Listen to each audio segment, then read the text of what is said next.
નમસ્કાર મિત્રો, ધોરણ 9 ભાગ 7 વિષય ગણિતનું પ્રકરણ 1 સંખ્યા પદ્ધતિ એમાં સ્વાધ્યાય 1.2નું આપણે આજે અભ્યાસ કરીશું મિત્રો.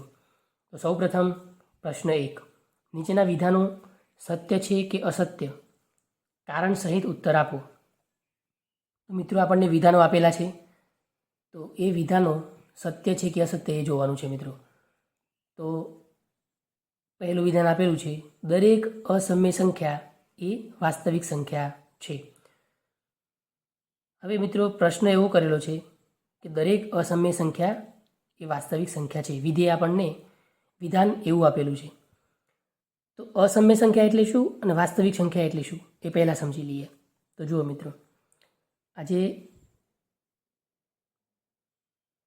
મોટું વર્તુળ છે એ વાસ્તવિક સંખ્યા બતાવે છે અને વાસ્તવિક સંખ્યાની અંદર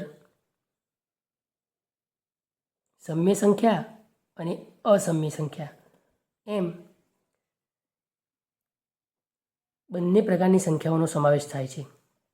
તો આપણે કહી શકીએ કે વાસ્તવિક સંખ્યામાં સમય સંખ્યા અને અસમય સંખ્યાનો સમાવેશ થાય છે. પણ અહીંયા શું આપ્યું છે મિત્રો કે દરેક અસમય સંખ્યા એટલે આ સંખ્યાની વાત છે, દરેક અસમય સંખ્યાની એ વાસ્તવિક સંખ્યા છે. તો દરેક અસમય સંખ્યા એ વાસ્તવિક સંખ્યા છે. તો મિત્રો આ વાક્ય સત્ય છે, કેમ કે વાસ્તવિક સંખ્યામાં દરેક અસમય સંખ્યાનો સમાવેશ થાય છે. અને અહીંયા પણ એ જ વાત કરેલી છે કે દરેક અસમય સંખ્યા એ વાસ્તવિક સંખ્યા છે. તો આપણે આ રીતે કારણ સહિત આ રીતે આપણે ઉત્તર આપી શકીએ. હવે મિત્રો જુઓ પ્રશ્ન બીજો. પ્રશ્ન 2માં શું કહ્યું છે આપણને એ જોઈએ મિત્રો. પ્રશ્ન 2માં પ્રશ્ન અથવા વિધાન 2, સંખ્યા રેખા પરનું દરેક બિંદુ કોઈક પ્રાકૃતિક સંખ્યા m માટે. તો મિત્રો પહેલાં તો જુઓ, સંખ્યા રેખા પરનું દરેક બિંદુ. હવે સંખ્યા રેખા આ રીતે હોય મિત્રો, તો સંખ્યા રેખામાં 0 હોય, 0 પછી આ બાજુ 1 2 3 એમ અનંત સુધી આ બધી સંખ્યાઓને આપણે ધન પૂર્ણાંક કહીએ. એમ 0ની ડાબી બાજુ જોઈએ તો -1 -2 -3, તો આ બધી સંખ્યાઓને આપણે ઋણ પૂર્ણાંક કહીએ છીએ મિત્રો. ઠીક છે.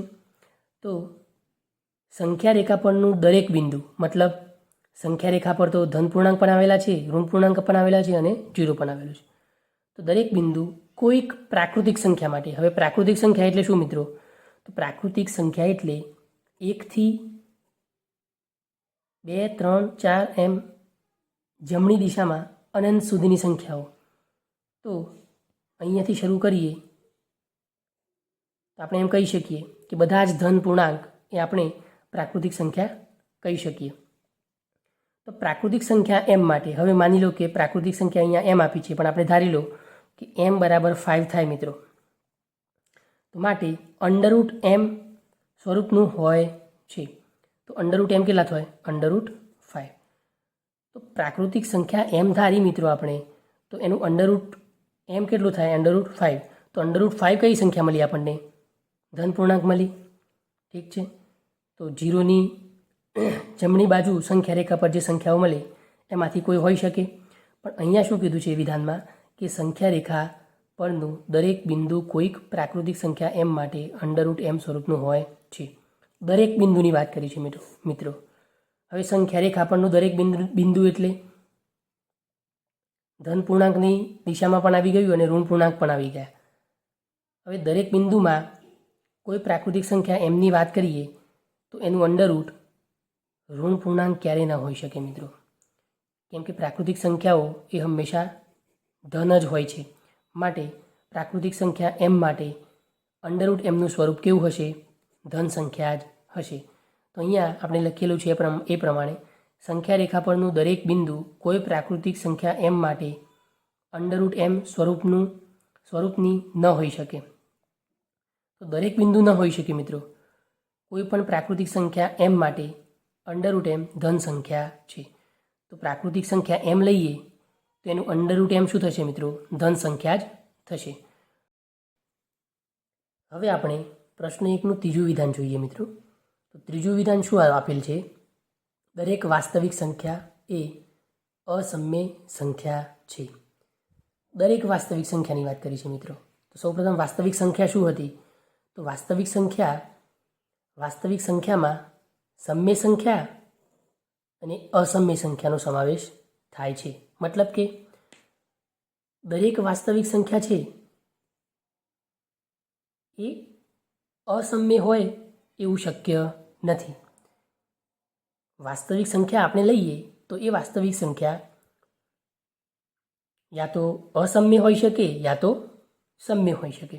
પણ અહીંયા શું કીધું છે મિત્રો કે દરેક વાસ્તવિક સંખ્યા હશે એ અસમ્ય સંખ્યા છે, મતલબ અસમ્ય સંખ્યા જ હશે.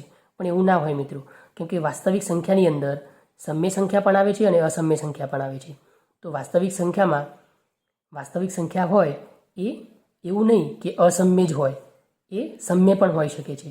માટે આ વિધાન અસત્ય છે. ઠીક છે મિત્રો, આગળ વધીએ. હવે પ્રશ્ન 2 આપેલો છે. પ્રશ્ન 2માં આપણે જોઈએ તો પ્રશ્ન 2માં શું પૂછ્યું છે મિત્રો? તો શું દરેક ધન પૂર્ણાંકની વાત કરી છે. આપણે ધન પૂર્ણાંક આગળ જોયા જ છે. ધન પૂર્ણાંક એટલે શું મિત્રો? તો ધન પૂર્ણાંક એટલે આપણે જોયું હતું કે 1, 2, 3, 4 એમ અનંત સુધીની સંખ્યાઓને આપણે ધન પૂર્ણાંક કહીએ છીએ.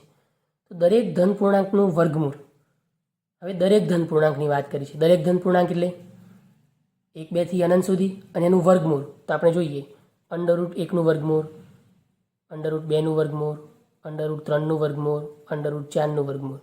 આ બધા અંદર 1, 2, 3, 4 આ બધા શું છે મિત્રો? ધન પૂર્ણાંક છે અને એનું વર્ગમૂળ લેવાનું છે. તો એનું વર્ગમૂળ અસમ્ય હોય છે? પ્રશ્ન કર્યો છે. શું દરેક ધન પૂર્ણાંકનું વર્ગમૂળ અસમ્ય હોય છે?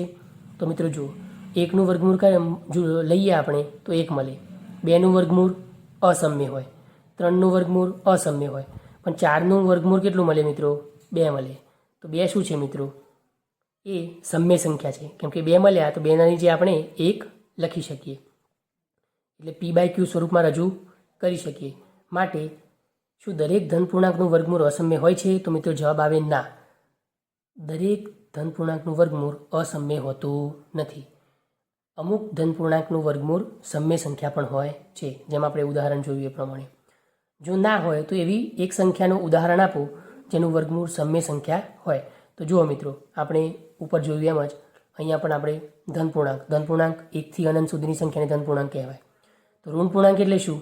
-1, -2, -3, -4 એમ માઇનસની સંખ્યાઓ છે એક અનંત સુધી હોય એને ઋણ પૂર્ણાંક કહેવાય. તો અહીંયા દરેક ધન પૂર્ણાંકનું વર્ગમૂળ શોધવાનું કીધું હતું. તો આપણે જોઈએ √1નું વર્ગમૂળ 1 થાય, √2નું વર્ગમૂળ કેટલું થાય મિત્રો? તો √2 એ એક સમ્ય સંખ્યા છે.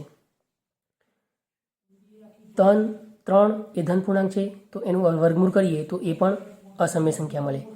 પણ 4 ધન પૂર્ણાંક છે, એનું જો વર્ગમૂળ કરવામાં આવે તો આપણને 2 મળે છે અને 2ના નીચે કશું ના હોય, મતલબ 1 ધારી લેવાનો. તો 2/1, તો p/q સ્વરૂપમાં 2/1ને રજૂ કરી શકીએ. માટે p/qમાં રજૂ કરી શકતા હોય જે સંખ્યાને એને સમ્ય સંખ્યા કહેવાય.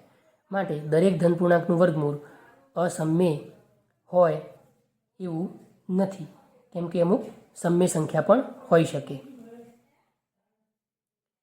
માટે અહીંયા નથી લખવાનું છે મિત્રો.